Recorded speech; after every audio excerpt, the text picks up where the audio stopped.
Hi guys, and welcome to another Chef Life podcast with me, Alistair. Today we are back at the beautiful Bear Kitchen, or awesome Bear Kitchen, I should say, with Ben, founder, co-creator, head chef, top odds. Yeah, that's it. So hopefully you guys have heard our first podcast with Ben the middle of last year. Yeah, it was like September time, I think. Yeah. So yeah, we're back again to hear a bit more about awesome Bear Kitchen news and also discuss some stuff about the industry and. Yeah, well, it's quite interesting right now, isn't it? Yeah. You know, so we're into 2024. Bear Kitchen now is heading well into its 7th year. You know, so you're talking, you know, established. It's not. It's nice that. So we're 7 years in terms of mine and Jennifer's ownership. We're 7 years old in July. So, yeah, we're about the same age. Yeah, give or take, really. I Yeah, think we've been trading August. for pretty much that amount of time as well together, haven't we? So, yeah, and that's it. So that's been awesome, really. Yeah. You know, 7 years in, and you know, by this stage, I was planning to be there, feet up. You know, Marbella, living the dream. Nice. Nah, not really. Well, sort of, but you know, it's been a crazy roller coaster, and I think that's really, you know, what I wanted to sort of talk about a little bit today. Was what's happening with hospitality. Yeah. So How have you found it? So you got out of COVID. COVID was quite good for you in terms of revenue, I suppose. So in some ways, it was actually very up and down because we had during COVID we had a number of closures. Yeah. So we had to shut down. You had to if people got it. So that meant that we were sort of some bits we were open, which we were doing well. Some bits we were closed. We did a lot of good work during that period. Yeah. So really, it sort of leveled itself out. Yeah. You know, and off the back of COVID, we opened up the restaurant, expanded a little bit on the premise that we were going to come out of it. It's going to be like the Roaring 20s again. Yeah. You know, everything's sort of, you know, in cyclical 100 years fashion. Nice. And then we entered into the cost of living crisis, it's been fun. which I would say is having a much more drastic effect, really, specifically on hospitality. I'd agree with that. than maybe COVID did. Yeah. There was a lot more support with COVID from government and things like that, and I think also people. Yeah. You know, so it was a different time. But we're into cost of living, and we're into 2024, and we opened our doors on the 3rd with a swathe of restaurants that I have grown up with or known about or have been, you know, spotlight independents, restaurants that are closing down. Yeah. You know, we're not talking about one or two. This is a huge number. And, you know, some of these are long established. You know, Rimmer's Place in Manchester has been there for 33 years. Yeah. You know, it's not somebody who's been playing at it, who's thought, oh, we can, you know, I've been doing it for a couple of years, we'll have a go. This is somebody who intrinsically understands the industry and is on TV every week. Yeah. You know, it's sort of like has got the publicity to go along with it. And you've got all the other, you know, people behind that. You've got the master chef guy, Tony Rod, his restaurant, Coppering, that's gone. You've got a place over in Beverley, the Pig and Whistle, that's gone. You've got a couple of places down in Cardiff. You know, and these are independent, high-end, like good quality, people who care, who are passionate, who love the industry, who are unable to sustain it anymore. Went into Christmas, I think, and really thought there was this view that, you know, 2023 Christmas, okay, first post-COVID properly Christmas. Yeah. It's going to be a boomer. Yeah. Didn't happen. Yeah, same for us. It just did not, and that's for us, but across the industry. I think we're talking about between 30 and 40% down from what I've been talking to people. I know that's how That's our numbers are 30% down. Which is unsustainable. Yeah. And, you know, there's lots of reasons why this might be happening. I think primarily you're looking at sort of its consumer confidence and it's the ability to spend. You know, people, when they're asked, well, we're going to cut back a little bit. Yeah. You know, you're going to cut back on maybe a holiday or a trip, going out to eat, you know, and that sort of style of spend, we've really seen a reduction, you know. And the one thing we saw as well was large parties, bookings of 2025, which for us takes up a huge amount of our space, you know. It's like you're pretty much getting almost like a private dining room at that level. You get that. And that number, you know, the day before, it's like, oh, there's only 7 of us coming now. It's like, what's going on there? You know, we're not talking about 1 or 2. It's like, yeah, people just can't afford it. Yeah. So where do we go? Where do we go from this? You know, you've got all these businesses coming into this year. They're going, there's no point. We're going into fallow time now. This is January, February, March. Got to build it all up. It's really, really tough. Our numbers have been, so we deal with, if you think, we have quite a good cross section because we've got some cafes, you know, sort of value entry eatery. You've got some really nice coffee shops, places that you'd take your friend for a bite to eat on a Saturday or whatever. Place like yourself, you know, funky out there, doing some interesting things with food. Really nice local restaurants, nice pubs, all the way through to Michelin. And across the board, give or take, everyone saw, it just didn't come. Didn't happen, did it? No, not at all.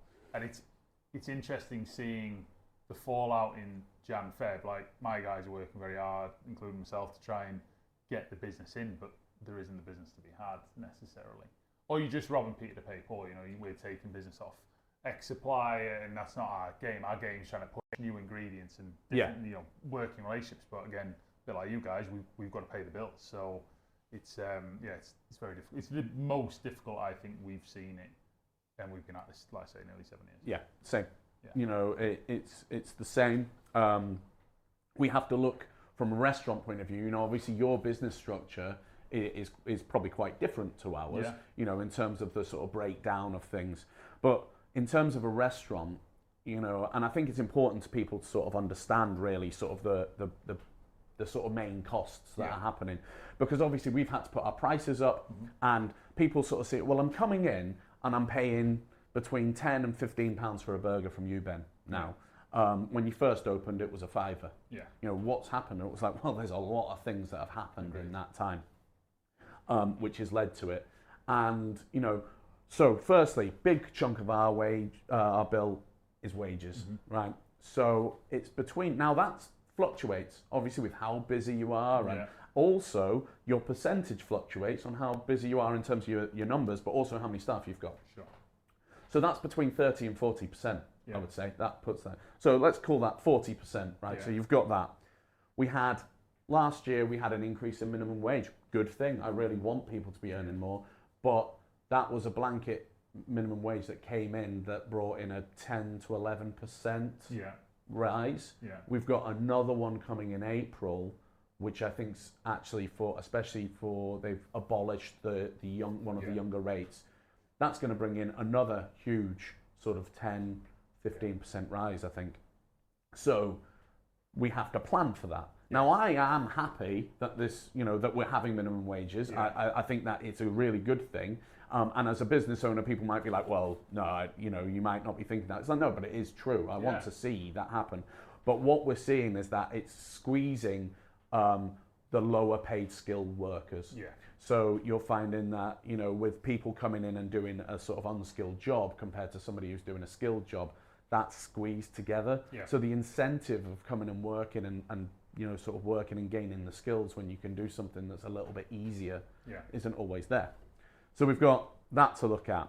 We've got the fact that we've actually, because of all of this and everything that's gone into Christmas and all of that, we've had to actually reduce our staffing number. Yeah. So from, I would say, 12 months ago, we are now, in terms of numbers of people, we are 2/3 of what we were. Yeah.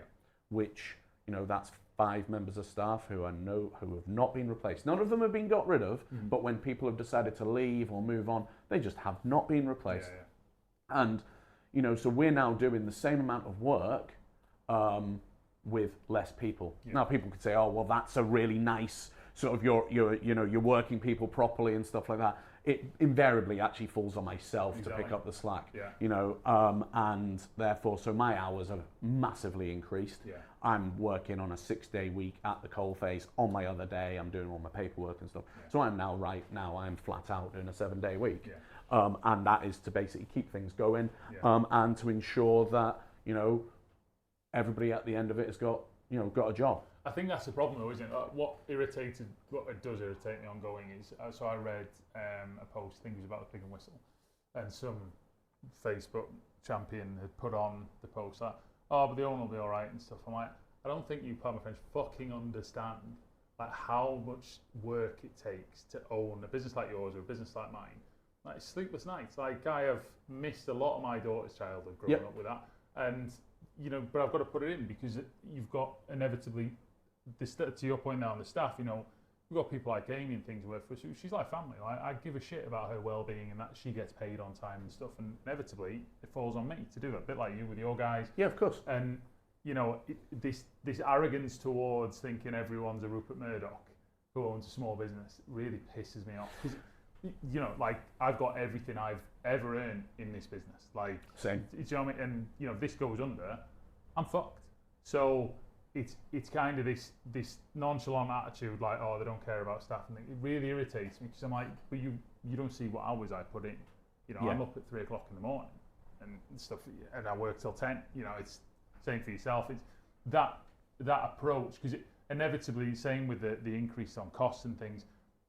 It's you and I and other business that will take the hit. You know, I'll flex my salary to accommodate the business's needs, as does Jennifer, and I'm sure you do. And but there comes a point of diminishing returns, isn't there, with that? Yeah, so exactly. And you know, and that's just that's one part of it as well. That's just the wages, right? Which we've seen a huge change of. Okay, so you've got that. We've then got the costs of our goods. So, you know, the raw ingredients, our materials, which we've seen the cost of living prices. Food inflation's been, you know, astronomical. We've never seen it this high. You know, across the board, this has impacted us on everything. That's mean we've had to put up our price rises and things like that. It also means that we've had to look around and shop in terms of what products we're going to be using. And because we're a From Fresh kitchen anyway, I think what this means is that, you know, a lot of the time, it means a more substandard product maybe on certain things, that it's not something we want to use, but it's just certain prices have gone through the roof. It just means that it's unobtainable anymore. It's a pulling point, isn't it? And I think we have to be very clever at how we use things to be able to create the awesome specials that we're doing and trying to invigorate ourselves. You know, we've got this box that we get every week from a company called Oddbox, which is random, it's wicked, and it's cool, and that in some ways, but it's a bit of edge, do you know what I mean? And it would be really nice to sort of maybe get some other things like that going on. But I think to begin with, we need to look at the fact that if we're hitting our 70% GP, which is for the industry is the golden sort of bullet, that means that 30% of all of our sales goes on the cost of the product coming in, right? So we have to make sure we're hitting our GP. How do you do that when the prices keep on going up and up and up? You know, you have to be careful, and you have to sort of look at menu changes regularly. You have to be flexible. You have to be clever with your sort of specials. And at the same time, I also am not in the sort of agreement that I want to fleece anybody. Yeah, exactly. You know what I mean? The whole premise of setting up the Bear originally was almost a little bit of a protest behind why is it so expensive to go out and eat high quality food when you should be able to obtain high quality food, maybe a more simplistic approach to it in terms of burgers and fries and sort of like loaded things like that. But why does that have to be ridiculously priced? Because people care about it, and it doesn't. Yeah. And so all the way through, the Bear has sat there trying to keep its pricing at a level which I think is not only competitive but totally fair. Yeah. So basically, totally fair with, you know, the way that we try to cost everything up and that we try to deliver a high quality, you know, product. Yeah. And so at no point are we going out there thinking, you know, we're going to get something in really cheap and sell it for loads of money because, you know, and give people a substandard product. That is not what Bear Kitchen is about. You know, I get the enjoyment and our staff get the enjoyment from sort of watching people's faces light up with the fact that they've just experienced some sort of primal like hunger indulgence, you know, and it's amazing. Man. And so looking back, we've got 30% to 40% for our wages, we've got 30% for our costs. This is all if we are cranking and doing everything totally right. Okay. Then on top of that, we've got 20% VAT. Yeah. Right. So we add 20% VAT. No, you just get 20% VAT. There's no real answers for this. That's out. So we're at 90% now. We'll talk about the other 10% in a second, but let's talk about VAT now. This, for me, is a big, it's one of the things that I think we could look at to really alleviate the strain on hospitality specifically, especially people like ourselves who create. So we work from raw ingredients. We don't pay VAT on that. So as soon as I'm buying my ingredients, I'm not paying any VAT. As soon as I sell it out, I've made something into something, I've got to put that 20% charge on it.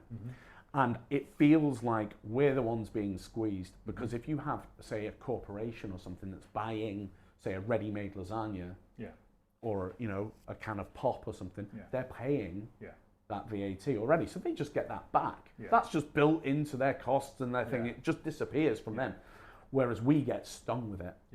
And obviously, it's something where once you start sort of putting that, our prices now have to be inflated hugely. It means that everything that we ever do, extra 20% on top of it. And I just feel that it's something we need to really look at in terms of alleviating that pressure. Now, I know there's been for years, there's been talk about this. UK hospitality have spoken about, have got a campaign. I think there's petitions to government and all sorts of things about reducing it down to about 10% for, from fresh sort of industry restaurants. And I think that would have a huge impact instantly, overnight. You get 10% of all your retail back in. And that would alleviate the pressure on the other 10%. Now, I think this is it. It's like, that doesn't mean that 10% is going to go directly into my back pocket and all of a sudden I'm sat here going, I'm absolutely loaded. What it does is it gives us the real flexibility.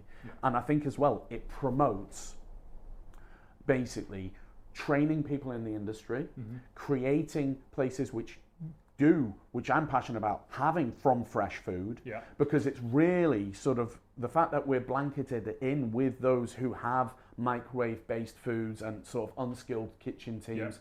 I don't think it's really fair.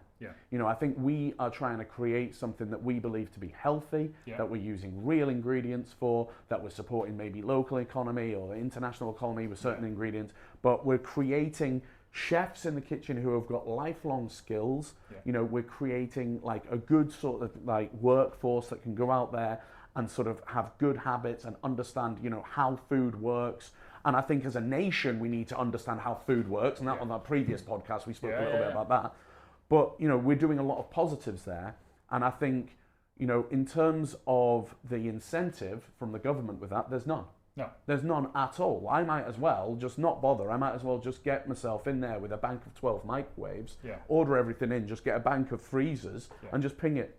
Well, what annoys me, so you talk there about that, but let's just go back for maybe someone who might be uneducated about it. So talk me through the taxes. So you've got PAYE, your staff's wages to pay. You've got your VAT on your retail sales. You've got council tax on this building business rates. So then any money you might make at the end of the year, you're paying corporation tax on because you're a business. And then you've got your personal tax as well.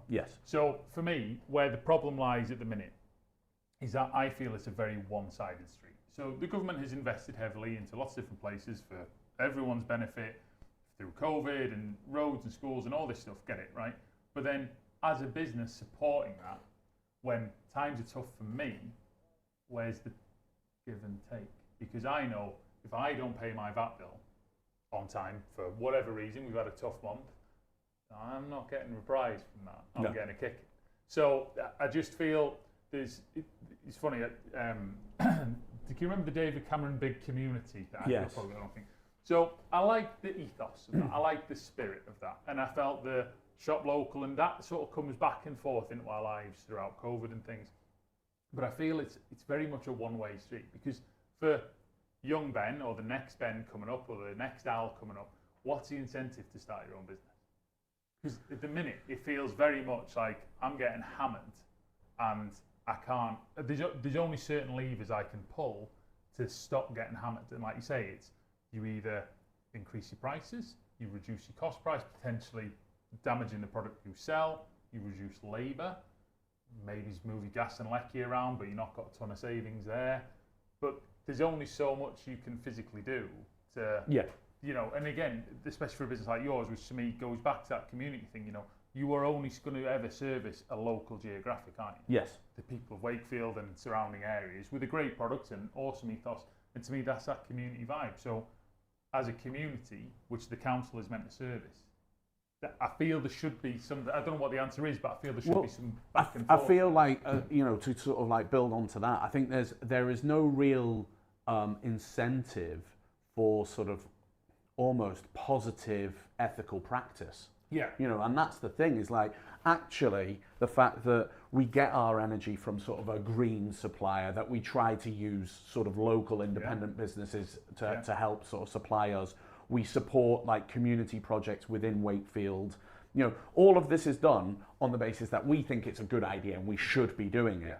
But also, if that was incentivized in some way, maybe from government or something, to promote positiveness and you know, community spirit, as you're talking about, that would go a long way to a lot of businesses starting to involve themselves in a lot more and being able to help their local communities and sort of, and I don't understand why we're not looking at this. You know, it would be a very a good way of sort of, I think, you know, managing and helping some of the malaise that's happening, especially when we're going into a time when things like the high street as a whole is really struggling. You know, we've got major problems across the board that I don't really want to start building into, like, but I think society and this move into a more sort of internet-based sort of shopping and sort of the instant sort of access of our phones and things like that, we've got to ask ourselves a lot of questions about how we move forward through this,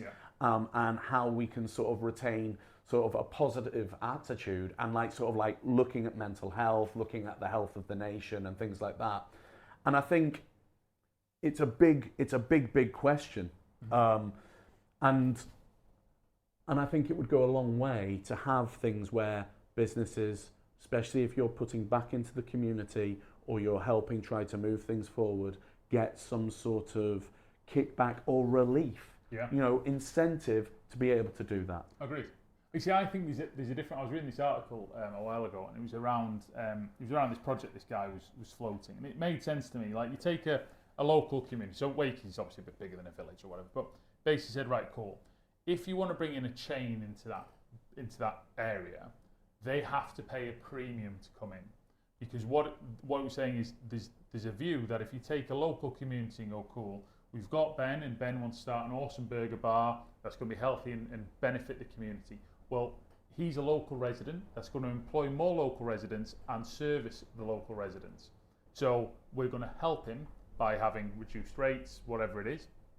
But let's say a Nando's wants to come to the area. Well, they're a national chain, they're a PLC, so they're going to pay to support his business if they want to come to that area.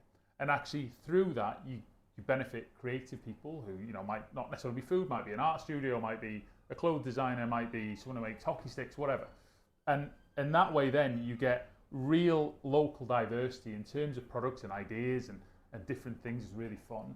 You still get an income because McDonald's will still want to come into that area. And they will pay the price to come in there, or, you know, an Asda or whatever. And that way then they're actually funding the residents to promote that growth. Because like we were saying earlier, you know, we've both got younger children, and what does the world look like for them in skill sets? You know, I think it's getting harder and harder to start your own customer-facing business that is not digital. And I think when my daughter's old enough, I think it just won't be a thing if we carry on down the path.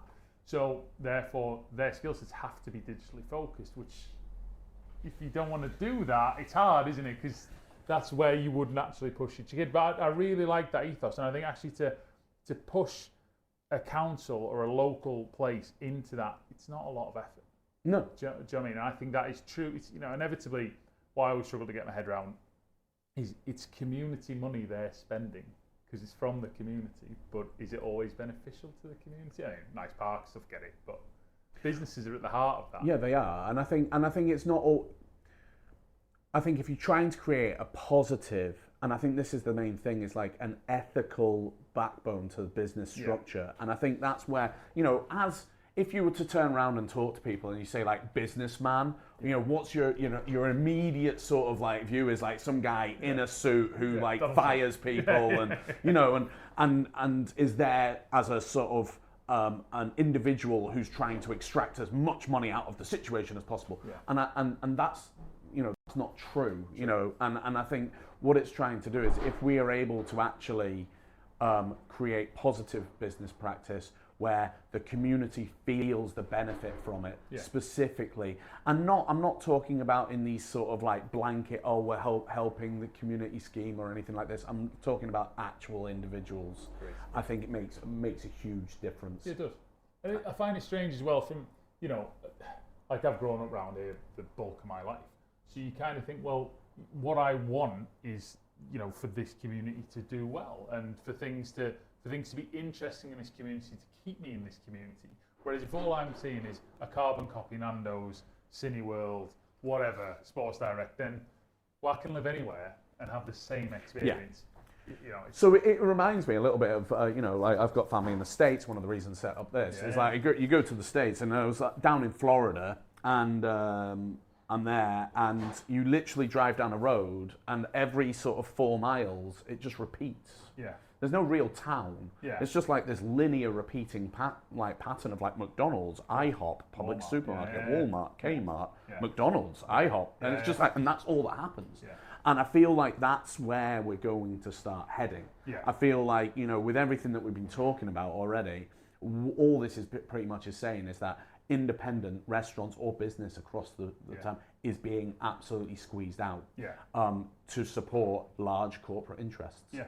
And we can't basically do anything about that while the government is not freeing up a little bit of funds or looking at sort of altering how taxation works and actually, and supporting individuals who are going out there who are going to try to make a positive difference. Yeah. And that's, for me, is the main sort of, look. And we, going back to what we were talking about, so we've talked about that's taxation, and that's how the government could help through taxation on small independents. Yeah. So we've got the wages, right? Yeah. We've got the costs of product. We've got the taxation with the VAT and other taxes as well. That leaves us, at the end of that, with 10%, right? So that 10%, out of that, I've got all my energy bills. I've got all my waste disposal. I've got any other sort of taxes that come out of it. I've got any... Kit breaks down, you've got to replace kit. Sort of anything like that, out of that 10%. Yeah. And that's also where I then have to take any money for myself out of it. Yeah. And pretty much what we've ended up with after all of that is that right now I'm not able to take any sort of money out of that because it's just not there. Yeah. And when you're looking at wage bills being able, like going up so, the fuel bills, the energy bills have gone up so high, that's just eaten that away. Yeah. And once again, there's no help. And in the news yesterday, they're talking that it's going to go up again because whatever's happening in the sort of the Red Sea around Yemen and stuff means that we're entering into another energy crisis. Yeah. Great. Yeah, that's bananas. Yeah, no, it's the challenges on energy and things are, but again, this to me is like, well, you've put into the pot for the community through your business tax and all this stuff. Well, as a business, that is a major thing that you cannot personally affect.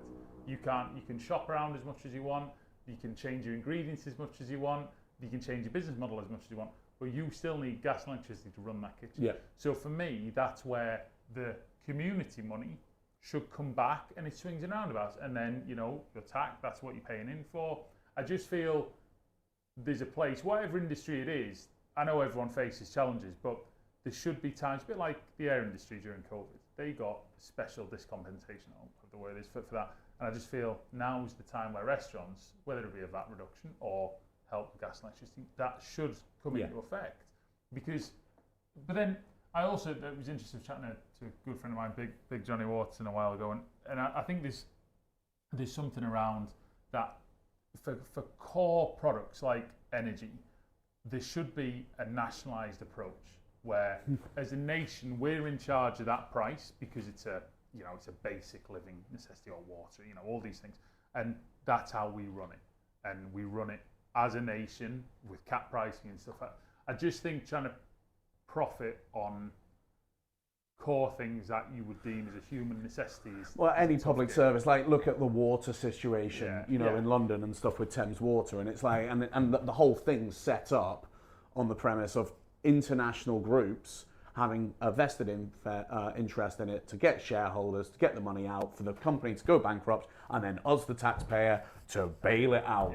Well done. Well, that system didn't work, did it? And it's that, and it is, you're right, that privatization of sort of core things, your sort of energy, your water, your utilities, things like anything like that. And I think it goes a little bit further, but in terms of things with the NHS and sort of the fact that school meals and things like this, and it's all been sort of privatized out. And I think at the same time, I think what that leads to is, if you were to look at a privatization model which had basically, they had to be not for profit, I don't have a problem with people going out and trying to create something, but trying to profit off the back of selling energy, something that we all need, I think is needless, I think, in today's society. Yeah, I agree. I think there's something around the privatisation, that becoming a public service and publicly managed. But it's hard, isn't it? Because again, I think you get more exposed to these things when you're running your own business in terms of what you do and then how you manage it. But I think it's very difficult for people like yourself and our other customers and myself, and things like energy. Where does that go? Where does that additional cost go? Like we used to pay roughly. We run a big industrial fridge freezer unit, as you've seen. It used to cost us roughly £1,000 a month in electricity. Now we're paying the better part of £3,000. Yeah. In a 2-year timescale, that's gone per month.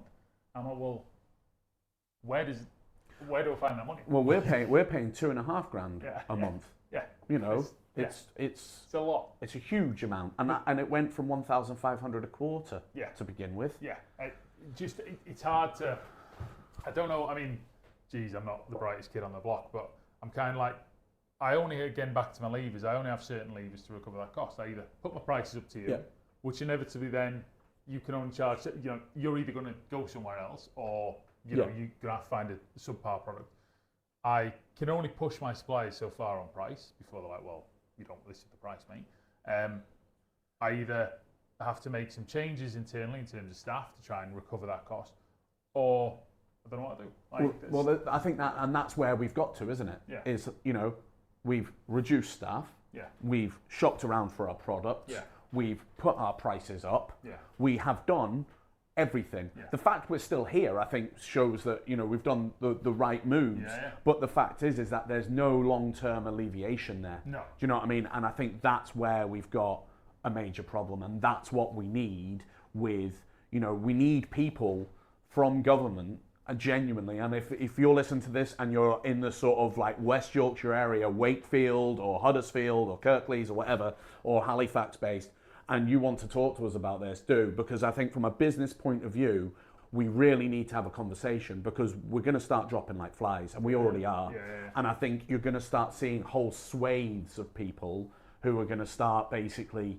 disappearing, and that's jobs and that's livelihoods, and these are people who are individuals. Do you know what I mean? This isn't big corporations that can pull on sort of hedge fund investment and things like that. This is individuals who have got families which are directly affected from this, and so we need to have policy from government or those involved at Westminster and on a local level to be able to drive this forward, because otherwise I think we're starting to look at a wildfire that's starting, specifically, I understand it in hospitality, and it's going to spread, and and from that you're just going to end up with wreckage, and all your high street's going to be that linear thing of the same shops and limited choice. But then for me, it's the longer term. Like if you think some of the lads and girls that you've had through your kitchen, what they've learned here, how you've allowed them to create and be creative, and then potentially what they go on and do with that skill set,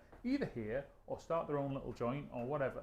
Like that's really cool. Like that makes you different. It makes Wakefield different. It makes whatever they do, wherever they do it, different. And I think it's like you say, it's that impact, because if you have to close your doors, God forbid, where are they going? Nando's? Wagamama's. You know, there's nothing wrong with those places, but they follow a strict criteria in terms of how they cook, and I doubt they'll have the flair or the learning that you would give them. You know, I just think that to me is the bigger crime in terms of potential loss. Well, your potential loss from the workforce and from creatives, and it's sort of, I think, and it all stems down to things like mental health. Yeah, agreed. You know, when we're working into a world, well, we're sort of walking into a world where things like mental health is a really big thing, and we look at that and we know it's a crisis that we're not dealing with properly, and it's something that we really need to look at again. And you give people the opportunity to be able to embrace their creative side. You give people the opportunity to learn loads of skills and be able to take that on for the rest of their lives. And you could like set up their own restaurant or, you know, work with other people and sort of really build, you know, and that then transcends onto their children and it's, you know, proliferates basically. Yeah. And I think, and it sounds so almost like sort of I'm stood on my like high stool talking about it, but it's true. Yeah. You know, these kids, you know, we work with all sorts of types of people. Yeah. You know, we've got guys who have come out of prison. We've had guys who have like grown up on the streets and stuff like that. And part of the ethos is to give people, like I had for myself, a focus to be able to do a job, to be able to be sort of proud of what you do and sort of understand that, you know, with that, you can build a life. Yeah. And while I feel like there's a tourniquet on us now to be able to do this, and actually, you know, as you said, what's going to happen with these people if we go under? You know, is somebody going to take over this role? Probably not. Why would you want to? Yeah. Why would you want to get involved now in this? Yeah. You might as well go and work for Nando's and earn 35 grand a year, happy days, and fill out a form every day. Oh, but there is. I mean, like I don't know how you feel, but I went from, you know, fairly successful career and fairly stable job within food, but selling to the supermarkets and things, to this. And the amount of stress recently this has brought me, I'm kind of like, well, what's the point? Like, you know, and I don't want to feel like that because I've had 7 years of ups and downs. I've learned a hell of a lot. I've worked with some wicked people. I've met some wicked people like yourself, and which I wouldn't have had that opportunity. But then sometimes you look at it and you're like, I'm not, you know, I don't see where, bar stress, where I've benefited, you know. It's well, I'll tell you right now, I financially, I have definitely not benefited. No, you know, I'm in a much more difficult situation now than I've been on for many years. Yeah. And I think, you know, I've got 3 kids at home, and you know, I've had to sort of, you know, I take a minimal wage. Yeah. I'm quite happy to say I take £200 a week. Yeah. That is it. Yeah. And you know, and I'm putting in 50, 60 hours for that. Yeah. And that's so I can keep it going. And that's because, one, there's an element of pride. Yeah. I also feel that it's a good thing to keep going. Yeah. But on the same time, it's also because there isn't another option. Yeah, I don't have another option. Yeah. And we really need something to happen pretty quickly. We've got an election coming up. Yeah. You know, let's see if we can actually start changing things down the road. And I'm not saying about giveaways. Yeah. I just think we need people to start being clever and start looking at the situation and basically trying to support those who are a little bit squidgy. I think it needs to be a bit more business specific, doesn't it? Because, you know, if, like you say, so I don't know what, say potentially there's a third at risk or something in terms of independent hospitality over the next 12 months in terms of ongoing costs and stuff. Well, what's that mean for the general economy? And then I know they're not a Boeing and they're not a EasyJet or whatever, but for me, the risk of job losses and loss of creativity and loss to the community, you know, I imagine you've got some people who rely on you for food, and they did during COVID, you know, and that will probably continue, and I'm sure that's true for quite a lot of independent outlets. And it's like, well, what's that impact overall?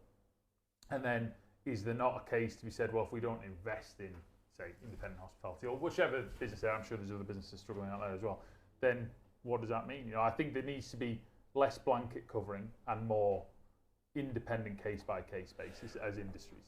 That's, I suppose, where I've been. Yeah, and I think I agree. And I think there's a side of it where people, like, government will say, well, that's going to be too expensive and it's going to be difficult to sort of manage and stuff like that. But I think if you've got a system where you do that based on things like universal credit and stuff like that, why can't it exist on a business level? Yeah. And also at the same time, it's like we sit here and we've spoken about, you know, all of the things, like the amount of money that we're paying in taxation, the way it's sort of like sort of affected our prices, the way it's affected the fact that we've had to reduce our staffing, Sure. all of this. And then you look at the large multinational corporations who, due to their size, weight, and sort of understanding, are able to loophole loads of stuff. And are able to play the system because the system is inherently made for them to play the game. Easy, And we really need to look at a way of stamping that out, because I think, as you said, if you had it so that the big multinationals were helping to prop up the bottom level, a little bit like how, say, the Football League works, you know, with the top Premier, and it could work even greater than that, but like sort of really investing in grassroots, individual creativity, which leads to real people, and actually helps us create positive people, helps us create a better society and better communities for us, and that's where it's going to lead. And you know, without that intervention, it's already starting to disappear. So we need to do something soon.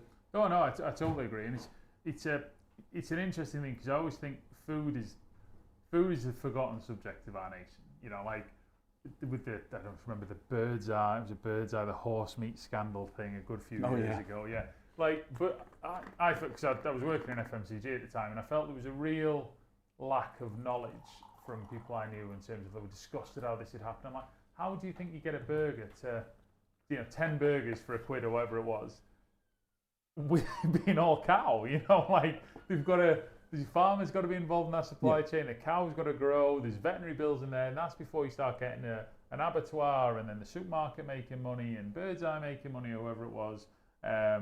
You know, and I think there's a real disconnect there. And again, I think there'll be a disconnect with, if people like yourselves, us and things eventually go because it's not worth it anymore, then all you're left with is Waggers and Nando's, and they do great stuff, but it's not innovative, and you're not learning about things like the way you do your little videos on, like the Odd Box, you know, like where people will take ideas from that and stuff and try different things, and I just think there's a real loss there that, again, people in this country forget about food.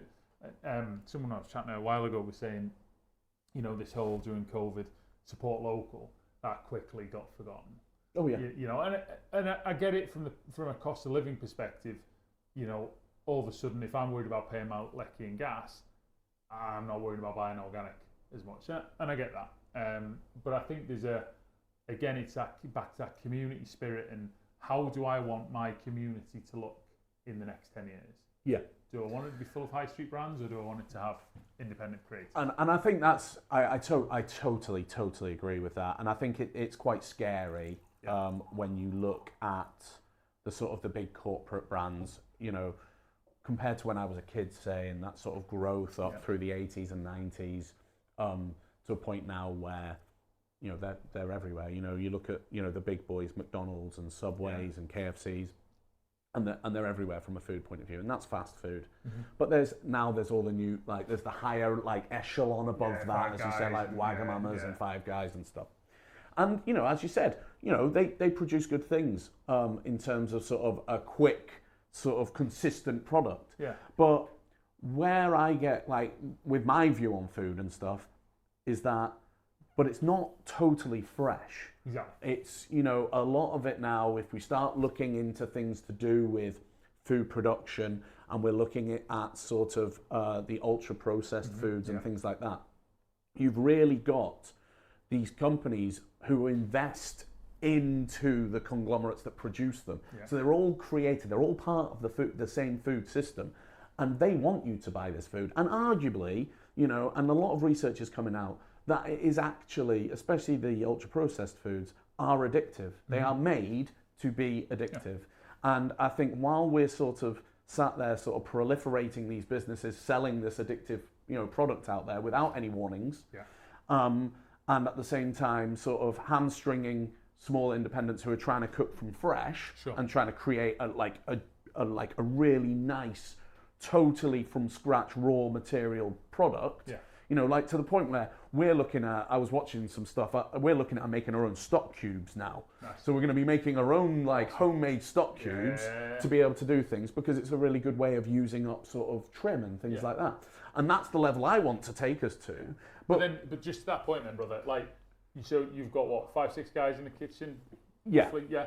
So over the next 10 years, you're going to have what, maybe there's another 20 people come through that kitchen who will learn how to do that. Yeah. They ain't learning how to do that at an Nando's or, you know. And you're gaining skill sets. Yeah. And it's the skill sets that people need. Yeah. And as you said, you look at your children, you say, well, what sort of jobs or industries are they going into? Hospitality, I don't think is going to disappear, but we're at a point where we can choose with what style of hospitality. You know, where do you as a customer get more enjoyment? Do you get enjoyment walking into Bear Kitchen with me going, hey guys, how you doing? I'm like, oh, like, how are you? How's your wife? How's the kids? You know, that sort of thing. Real customer understanding. Or is it that sort of quite faceless sort of multinational company? Order on a screen. You don't even get a person anymore. Oh no, I agree, brother. And I think that's the thing, isn't it? Again, so what I like about is, so obviously we're big in Japanese, and that's my kind of passion.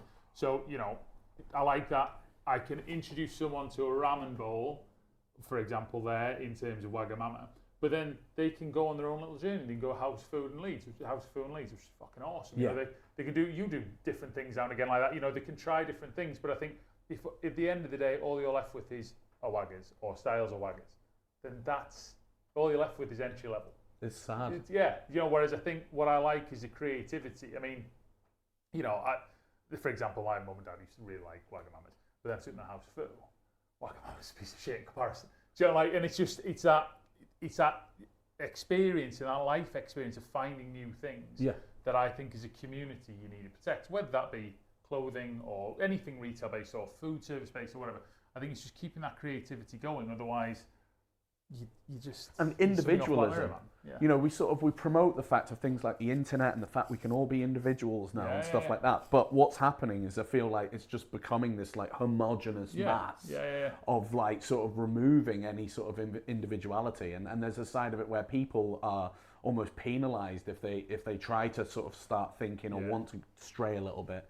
And, you know, over time, hopefully, if we see these positive moves, we will find more restaurants. You know, I'm hoping that over time, with that sort of 25, 30 guys who we've trained up, they all go off, they do open up their own places, you know, they've got their own sort of experience, they try to, you know... But then that's putting back in the community again, because then you've got 30 potential restaurants who are going to employ another 5 people per restaurant, who are then going to go and open another 30 restaurants. You know, like, and so the chain continues. And they get taught properly. Exactly. And I think that's, you know, inherently from a chef point of view is my main thing is I want people to come in and go, we're going to make our own stock cubes. You know, we're going to make our own stocks. We're going to make sauces from scratch. You know, we're making pasta this week. You know, and that sort of stuff. And it's like, and we're not a Michelin star restaurant, and we're not claiming to be at all, but we do really awesome stuff from scratch. And, you know, and those young guys in there who are learning those sort of skills, they will take that away with them. And it's you know, and it's amazing. And it's amazing to watch the sort of enthusiasm, especially with... The world needs more Bens, because if they learn that, and I'm not saying they don't learn anything at Waggers or whatever, but what they're not going to see is a guy who took a risk, start his own place, and they think, fuck it, I can do that. Yeah.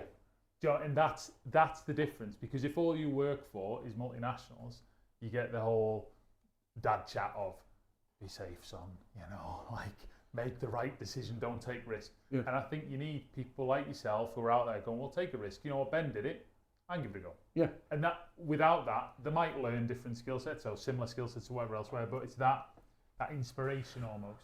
And it means we need help. You know, if people want more of like what I'm doing and people like what you're doing and sort of like, if we want to have more of that individuality and that sort of creative passion and creating passion in people aren't, I think some people are born with it, but also you can instill passion and understanding and love for something. And I think the thing is, if you can actually start creating places where that happens, but we need help. Yeah. We're not going to be. We can't do it in the current climate. Well, we can, but it's very difficult, and we're surviving. We're pedaling like absolute mad. Yeah. And as I said, I said in a little video I did last week, if we don't start seeing, sort of changes, by the end of the year we might not be here. Yeah, and that's the truth. I think that's true for a lot of ourselves included. I think because again our wagon is very closely hitched to yours. So yes, we can do good customer service and we can have the right products at the right prices and stuff, but inevitably, if the consumer is not spending their money with our customers, we're down the daisy chain, of that effect.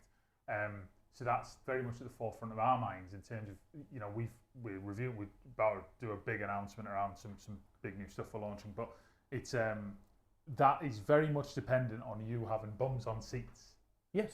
To utilise those products. And also, I don't want to get down the thing of sort of almost blaming our customer base and saying, well, you're not coming out and eating with us, because at the same time, I think a lot of people do, and we do have a very loyal and awesome customer base.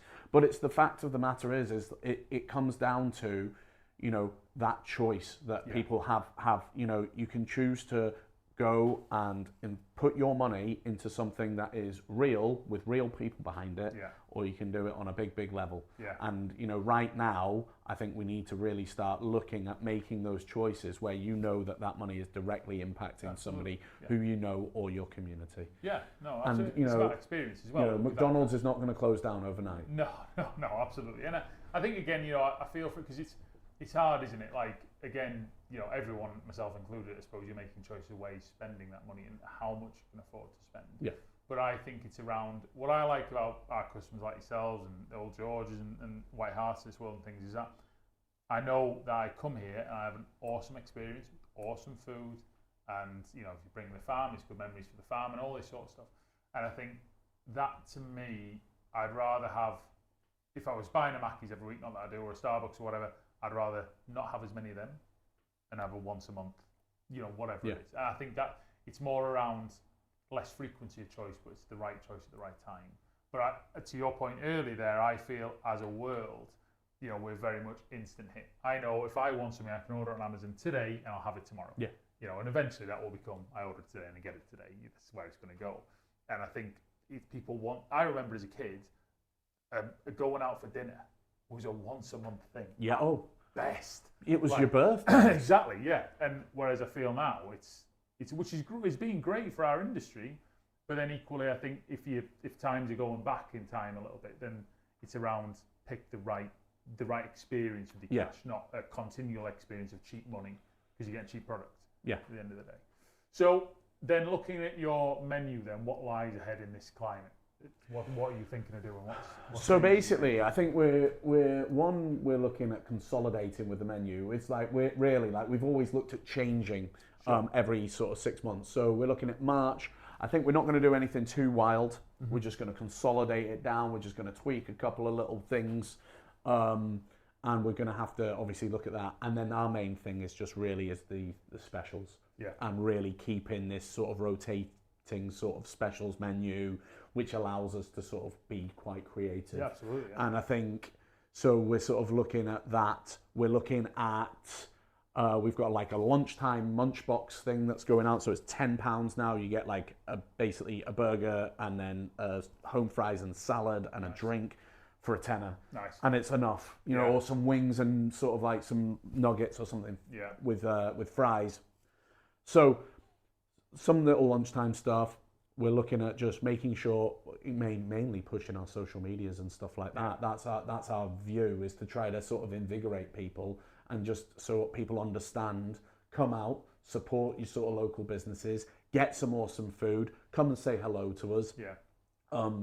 And this year I think is going to be sort of make or break really. Yeah. And I don't really want to be sat here maybe in 6 months having the same sort of conversation. I think we need to really get it so people understand the severity. And it's like, we're talking about, it's the tip of the iceberg right now. With what's happening with this hospitality, with the businesses that are struggling, it is the tip of the iceberg. Yeah. And I think, I've invested my entire life into this industry and into this business. and and I think I'm trying to keep as positive as I am. I'm trying to be a positive person by training and sort of creating and sort of, bringing all that passion and love that I do genuinely have for it all. But eventually, if we run out of money because there is no more money, if we start seeing a slow, steady decline in customer confidence as we've started to see, then start turn that shit around. I mean, but then this is the point. Just touching on that, like what I found. I mean, we've been through tons. We've been through staff dramas. We've been through floods. We've been through COVID. We've been through everything. But the last 3 months has been the toughest in terms of trying to stay positive. But it's I'm kind of like, fuck it, man. Let's get rock and roll. Like that's what you got. That's the approach you got to take with it. And I think that's where, going back to what we were originally saying there, what irritated me the most, and I think it was a pig and whistles comment some guy had put on around, the owners will be all right and stuff. And I'm like, you have no fucking idea, bro. Like what this takes. So, and it's easy to sit there and say all these things, but to do it and to keep pushing, that's what it takes. To be able to support a three kids, a car, a house, try to keep positive, try to be sort of an awesome teacher, trying to create new things for 200 quid a week. Yeah. You ask me what maniac does that? Well, I'll tell you, it's me. But at the same time, that can only be sustainable for so long. Yeah. And and that has happened the whole way through. Yeah. I've not at any point turned around and been on sort of a nice holiday or anything since I've done this business because of basically jumping from one crisis to the other over the last 7 years. Literally most of them, nothing to do with us or any impact. It has been a case of just pedal, and that's testament to you though, dude. Like I think that's the thing. What I like about the customers we work with is everyone is grit. Like we don't work with any chain of sorts, so everyone is independent. Everyone's grittier in their own way, and I think COVID kind of made or broke them a lot of the time. And I think I kind of keep going back to that. It's like we've equally been through disaster after disaster. I'm just the most unluckiest dude in the world. Yeah. But it's but fuck it, man. Like we've come this far, I ain't come this far to come this far. So but then I still think, mate, your principles, your ethics, your food is wicked. Like your menu changes and the specials, just keep on that, bro. And, well, that's it. And I want to thank everybody out there, like all the customers and all those people who have supported us. And we're just saying, sadly, we just want more. Yeah. We want more new regular customers. We want people to be coming out. We want people to be talking about us and to create that buzz. And not just us, but other independents as well. And go out. And if you have that choice between going somewhere where that it is run by local people, for local people, make that choice, absolutely, over the big boys. Because the big boys will still be here. Yeah. The little guys, we're the ones who are peddling, trying to create positivity. And so please come out and support us. Oh, I'm sure. And that helps you. Yeah. Oh, yeah. All day it helps everyone, bro. Yeah. I mean, but this is the thing, the food experience you get here versus a Five Guys, it's different level. And again, like you say, yes, Michelin star, but your food's fucking banging. Like I don't know anyone who's eaten here and had a bad experience. It's just fucking fun. Well, thank you. But listen, brother, I feel your pain. I'm sure a lot of people out there will as well. But and I think the thing is we're going to keep positive, and hopefully we'll start seeing some positive changes. And if you are involved in government or anything, please contact us and have an actual chat, because I feel like we're actually in this industry, we're being ignored right now, and it is a genuine thing that we need to sort out, because otherwise it's going to be wreckage out there. And I'm not actually joking or being over the top. It's going to be horrible. And I understand there are some tough choices that people have to make at government level, but you're looking at a huge part of our sort of our industry, a huge industry on the whole. And come out, talk to us, and actually let's work out what we can do to make this a bit easier for people. Preach, brother. Thank you. No, brother, love you. It's been awesome. Cheers, buddy. And guys, come down, support Bear Kitchen and Ben, his awesome staff, awesome food. You will not find another burger like it. It's wicked, and all the specials. Follow him on social, Instagram. All of that stuff. Yeah, Instagram, Facebook. Facebook and Instagram. We put up little videos. We're starting up a little YouTube channel with some of the videos and stuff going on there. So just keep us in. Pop down, say hello, and we look forward to seeing you in 2024. Awesome, guys. Cheers, guys. See you soon. Bye.